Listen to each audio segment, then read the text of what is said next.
Hello there and welcome back. So today I'm going to be going over Rob Zombie's Halloween 2.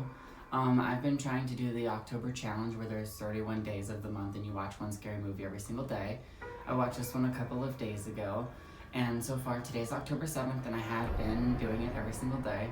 But yes, this is the continuation of the 2007 remake that he had his version of. They released the creative reins on him so that he was able to make a movie that he kind of wanted to and didn't really have to base it off of somebody else's. So even though the opening is a little bit of a remake, it's pretty much its own thing. It doesn't follow anything else from the Halloween franchise. It's its own story, and a lot of people like it and a lot of people don't. And with all of that being said, I think we should get straight into Rob Zombie's Halloween 2. So, I am not the biggest fan of the first one, but this one I prefer. I do like this one better. I know a lot of people actually don't like this movie, but I do, and I think it works for whatever reason. I like this version of Laurie in the director's cut that is traumatized and fucked up, and there's just something that is so real and gritty and dark about this one. The trashiness from the first one, like that. When I say trashy, I said that a lot in the first one. I don't mean that like it's like he purposely wrote like, people who are not very classy. So there's less of that in this one, and the violence is awesome. I love just seeing how Laurie is dealing with this. I love the cinematography and the feel of it. It looks like it was filmed in my hometown of Ohio, and Ohio and Illinois are like right there in like Midwestern USA, where like everything like looks like that. So at the opening of this, we have the part of the film that is the first 15 minutes or so, which I really love, which is the recreation of Halloween 2 from 1981, I think, or something like that. And for the most part, when Laurie ends up at the hospital, that's all real. My part, whenever I get that it's a dream sequence, is whenever she's like in the hospital on the walls and Nurse Daniel leaves her and she's like, I need something for my head, I feel woozy, I can't understand things right now. So I'm assuming that's whenever the dream starts happening and then it transitions. It's badass, this scene of her going through the hospital, and it's intense, and I love it. And whenever he's outside trying to get her through that booth. So she wakes up from that, and in the director's version it says 2 years later, which I personally like better, because if this didn't happen the exact next year from last year, I like that there's more time, and that if she went through a Halloween where nothing went wrong, So it's like, I think it adds more having that 2-year gap. And I love how Michael is traveling and he is in like really rural areas. I love that. It makes it feel October-y and cold. I don't know, for whatever reason, this movie just works for me. I love the tone. I love what the people are going through. I can really relate to it. Like I said in the last one, I love characters who have been traumatized, and seeing this version of Annie and Laurie living together, oh my gosh, Daniel Harris and Brad Dourif are like one of the best parts about this movie. I love the whole aesthetic of it and just them being together, the energy, the chemistry. And I feel like that it's a really real situation. They would have, conflict like that. They would be probably taking things out on each other as much as they do want to lean on each other. And I think that it makes for a more interesting character and a more interesting story if Laurie is not put together. So I really enjoyed this version, and it happens to have been one of the first Halloween movies I've ever seen. So whenever I was like 6 or 7, I remember watching Halloween H2O for the first time, but not really knowing anything about that, and just remember it being scary. And then whenever I was older, in like 2010, and that means that I was 12, I had seen Rob Zombie's Halloween on TV for the first time ever. And just seeing the scenes where she's like in her car and like freaking out, and I love her ratty hair and like just like the way that her room looks, and I love the grunge factor. I love how she's changed. I like the new friends she has and the atmosphere of the store, and I really just like this one for whatever reason, and I kind of want to watch it again actually now that I'm talking about it. I guess it's just because of how it makes me feel, and it makes me feel eerie and It's just so much easier to watch this one. I don't really have that big of a deal about like the whole white horse ghost thing with the mom. I think that's a kind of fun like mental thing that's like plaguing both her and Michael on top of whatever else is going on. Dr. Loomis in this movie is made a complete 180, and he's like such a bastard, such an asshole. He's almost intolerable.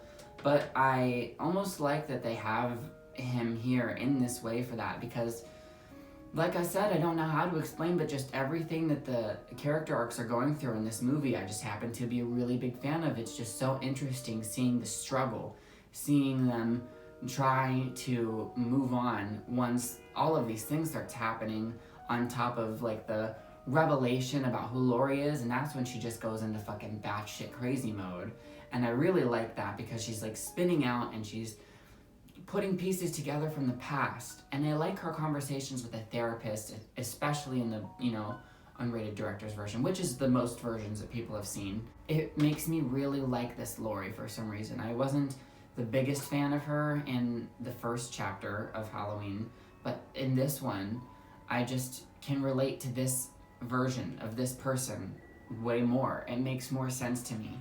The kills in this are so brutal, whenever he's like killing the people in the field, and then eventually when he makes his way to that stripper club place whenever his mom worked there whenever he was younger or whatnot. Man, that's what I said about the other review, is that Michael is a big fucking beast in this movie. He is a presence, he is violent, he is not to be messed with or fucked with. This film, like I said, is easier for me to enjoy. I don't skip any parts of it. It doesn't make me feel gross or uneasy in a bad way, like how there's so many parts of Rob Zombie's Halloween that I just didn't enjoy. Like I said, I had to watch my special viewing order. This is something that I can just sit down and take, and I happen to really appreciate it for what it is. I like the part where Lori is convincing her friends to actually go out drinking, and I like the little nod to Rocky Horror Picture Show.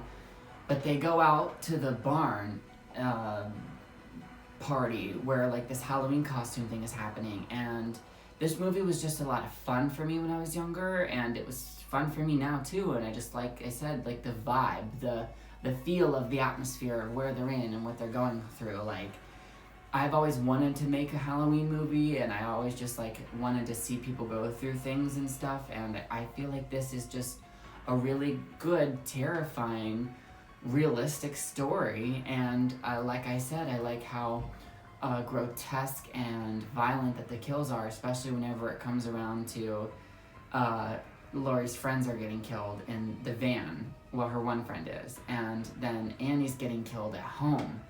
And it's so sad because it's so violent and slow motion.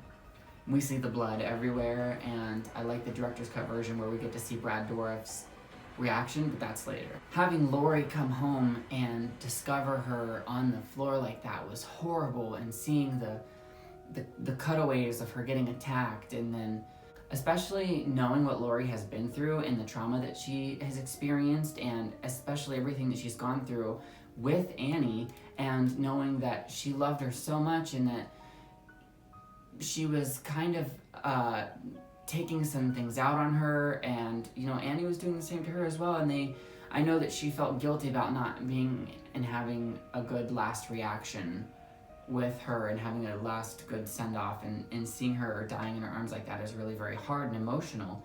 And that's another traumatic thing that happens to her. She has nothing at this point. She's broken from her experiences. It's been like this for 2 years. Things aren't getting better. Her parents are dead.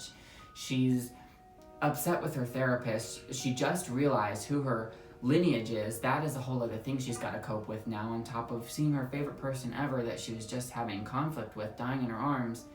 And she says, "Don't leave me, baby. Like, don't leave me behind. Don't leave me in this world." And I got so emotional and so sad seeing her character have to go through that. But she doesn't get a break because Michael Myers busts through the house and chases her out through the woods. That's one of my favorite shots in this movie, is the beams of light, and she's running it through slow motion. I love that maid costume that she has on. And she flags that car down, and I literally got goosebumps whenever that guy was thrown in the windshield and it was pushed over and he just grabs her out. Knowing everything that was going on and how intense it was, and that there was this whole ghost mom thing that was happening, and I didn't know what ritual was going to happen or what was going to be done. I didn't know if Laurie was going to win or not. And in the director's version, which is the version that I have only ever paid attention to, I think that it comes to a really good ending. I like how she's dealing with these kind of psychic, spiritual, supernatural, like mental things with her and Michael because of like this whatever that he's got going on. You know, he was eating the heart of a dog. You know, for all we know, he could be some sort of fucking satanic thing. And I like the resolution that this has. I think that it is very amped up. And then seeing Loomis come into the scene and trying to fix it and completely making it worse. I like how this all wrapped up. I got goosebumps. It's so eerie. Them going through the wall, and then Michael gets shot down in slow motion. And then Laurie comes out and picks up the knife, and they shoot her down in slow motion too. And that's another thing that is so sad, and I just thought it was so perfect and beautiful and eerie and scary and terrifying and traumatizing.